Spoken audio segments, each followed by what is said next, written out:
Y esta semana nos visita en el país la periodista argentina Leila Guerriero para presentar su última publicación titulada Los Malos, un trabajo donde la destacada periodista reúne perfiles de ciudadanos de América Latina como policías, pandilleros y narcotraficantes, escritos por diversos autores. Vamos a conocer más de esta obra y nos acompaña en el estudio de CNN Chile su editora Leila Guerriero. Gracias por acompañarnos, Leila. ¿Cómo estás? Gracias a vos, bien, muchísimas gracias por invitarme. Ya revisamos parte de las historias, son historias de América Latina, pero ¿qué querías contar con estas historias y quiénes son los invitados precisamente protagonistas de estos pasajes? Bueno, son 14 perfiles escritos por 14 periodistas de los mejores periodistas latinoamericanos, de México hacia abajo.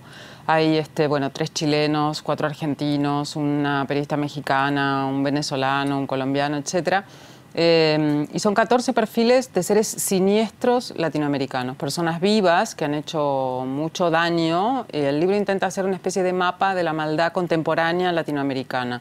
Cuando digo maldad me refiero a personas que tuvieron participación en dictaduras, digamos, militares represores, pero también tratantes de blancas, violadores, presos que manejan la cárcel desde dentro como si fuera una especie de estado paralelo, pandilleros, narcotraficantes, o sea, un muestrario de todos los males que nos aquejan. Y son retratos de esas personas.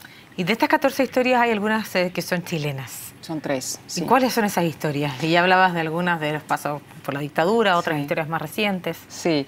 Bueno, en Chile, en el caso de Chile, hay 2 historias relacionadas con la dictadura. Una es la del Mamo Contreras, que la escribió Juan Cristóbal Peña, que es un muy buen periodista chileno. La otra es la historia de Ingrid Olderock, nosotros le decimos Olderrock en la Argentina, pero que escribió una periodista chilena, Alejandra Matus. Y el tercero es la historia de Pérez Silva, el llamado psicópata de alto hospicio, que escribió el periodista chileno también Rodrigo Fluxá. Esas son las 3 historias locales. Y esas son las historias que también lo vinculan con nuestro país. Tú conociste a través de estos 14 periodistas, 14 historias. Hablabas de, yo destacaba una cita textual, un mapa perturbador de la maldad de América Latina. ¿Cuáles son las historias que más te conmovieron? Bueno, creo que a su manera todas, digamos. Uno como editor preserva un poco la visión de conjunto del libro. Más allá de eso, hay historias que son muy impresionantes, hay malos más sutiles, si querés, aunque son todos bastante extremos. Es un libro bastante extremo, pero bueno, por supuesto, las resonancias locales de personajes como el Mamo Contreras o como en el caso de mi país, el Tigre Acosta, que también es un represor relacionado con la última dictadura en la Argentina, pegan más duro, digamos, ¿no? Son como... Porque, bueno, de alguna forma también tocaron, no necesariamente directamente, pero sí la historia de cada uno de nosotros. A mí particularmente hay una historia que me impresionó mucho en el libro, que es la historia del pandillero, un pandillero que le dicen el niño de Hollywood, que es un pandillero salvadoreño, un tipo que terminó traicionando a los suyos, digamos, lo detuvo la policía. Y a cambio de darle una pena menor, lo transformaron en testigo protegido para que declarara en contra de unos policías corruptos y en contra de gente de su propia pandilla. El periodista que lo hizo se llama Oscar Martínez, estuvo mucho tiempo con este personaje y lo que sucedió, y por eso me impresiona tanto esta historia, porque creo que la calidad de todas las historias es muy buena, lo que sucedió fue que un mes después de que termináramos de hacer el perfil al niño de Hollywood, cuando iba a bautizar, a anotar a su hija en el registro civil en bicicleta, lo mataron a tiros. Con lo cual, digamos, fue fuerte porque no pasa todo el tiempo que uno esté trabajando con alguien y termine esa persona, aunque las posibilidades de que lo mataran eran altísimas, de verdad, nadie esperaba que esto sucediera de esta forma. Leila, ¿y eso los obligó también a modificar parte del término del perfil o el libro ya estaba listo o el perfil ya estaba listo y ya impreso? El perfil estaba listo, no estaba impreso, entonces logramos agregar, digamos, una suerte de coda al final explicando lo que había sucedido.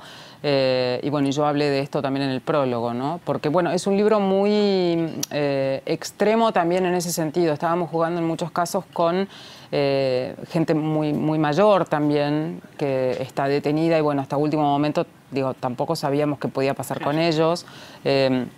Pero esto fue como muy impresionante porque creo que a pesar de que el periodista estaba como preparado para que esto sucediera, bueno, de verdad, nadie espera que tú entrevista a alguien esperando que le peguen un tiro en la cabeza un mes después de que hayas terminado el trabajo, ¿no? ¿Cómo quedó el periodista? Bueno, él es un periodista muy duro, está habituado a trabajar con pandillas desde hace muchos años en El Salvador. Sabes que El Salvador es uno de los países más violentos, no de Latinoamérica, sino del mundo.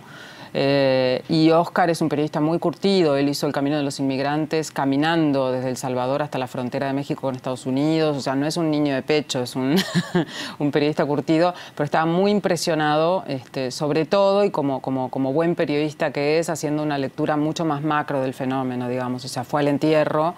El entierro fue una situación muy tensa, muy horrible, porque mandaron a miembros de la pandilla contraria a vigilar a la gente que iba al entierro. Ahí en El Salvador hay dos pandillas, la Mara Salvatrucha y el Barrio 18, que son las dos que pelean el territorio básicamente de manera fuerte. Entonces había miembros de la pandilla contraria, estaban todos los familiares y los que fueron a acompañar, que eran muy pocos, Oscar Martínez entre ellos, en una situación de vigilancia y tensión muy horrible.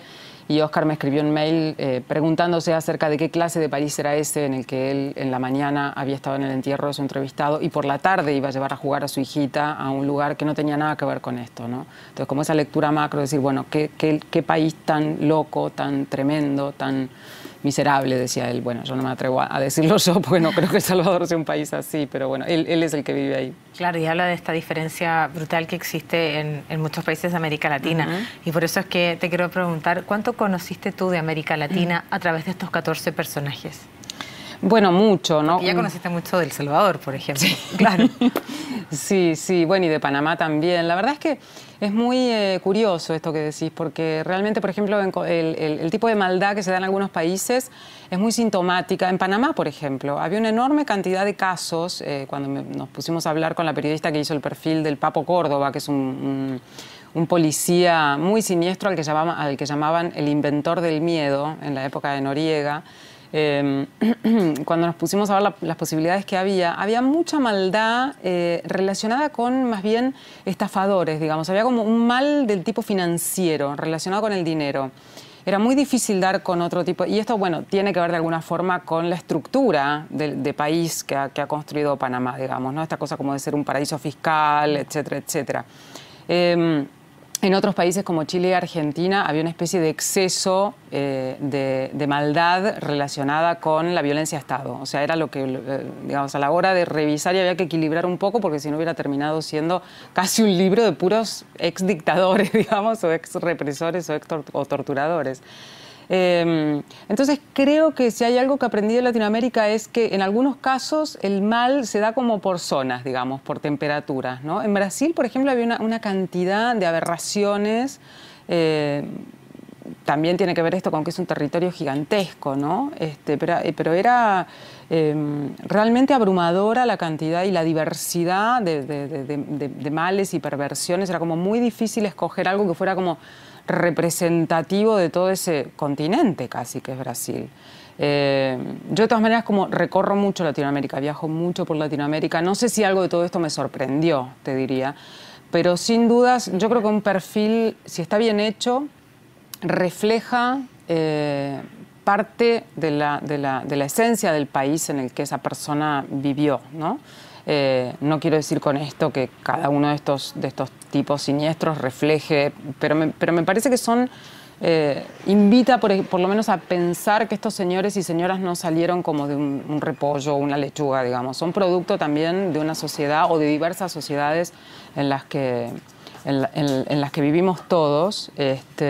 Y si bien yo no creo esto de que tenemos los malos que merecemos, sí de alguna forma queda muy claro cuando uno ve a estos señores y señoras que no hubieran podido ejercer ese grado de daño si no hubiera habido todo un sistema, digamos, que cobijara o permitiera por lo menos esa impunidad y esa trayectoria y hasta hoy en día esa convicción, ¿no? De que tienen todos de que, bueno, hicieron lo que hicieron porque debían hacerlo. No hay un grado de arrepentimiento importante. ¿Cuál es el objetivo que tienes tú con el libro de dar a conocer estas 14 historias?